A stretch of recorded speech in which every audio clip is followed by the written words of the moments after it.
En un bosc silenciós vivia un porc espí anomenat Pere. La passió de Pere per les síndries era coneguda per tots els habitants del lloc. Pere no només gaudia menjant síndries, sinó que a més anhelava cultivar-les amb les seves pròpies espinoses potetes. Un dia, Pere va decidir convertir el seu somni en realitat. Armat amb llavors de síndria i un profund coneixement de la terra, es va aventurar a plantar el seu propi hort de síndries en un clar assolellat del bosc. Amb esforç i dedicació, Pere va cavar la terra, va sembrar les llavors i les va cuidar amb afecte. El temps passava i les petites plantes de síndria van començar a brollar de la terra, omplint d'esperança el cor de Pere.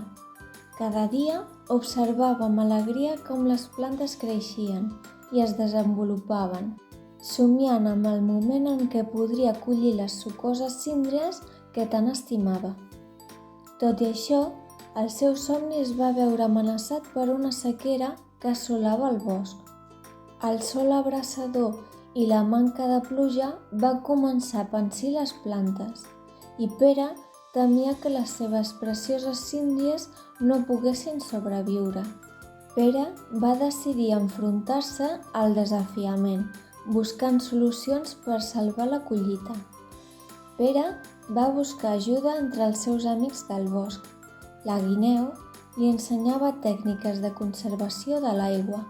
El mussol li va oferir saviesa sobre el cicle de les estacions i l'esquirol li va mostrar com protegir les plantes del sol amb fulles i branques. Finalment, els seus esforços van donar fruits. Els núvols grisos van cobrir el cel i les primeres gotes de pluja van caure sobre el terra assedegat del bosc.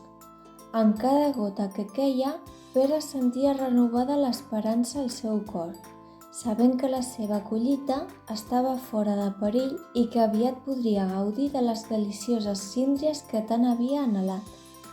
Amb el pas de les setmanes, les síndries de Pere van madurar, omplint l'aire amb el seu dolç aroma i el seu brillant color verd.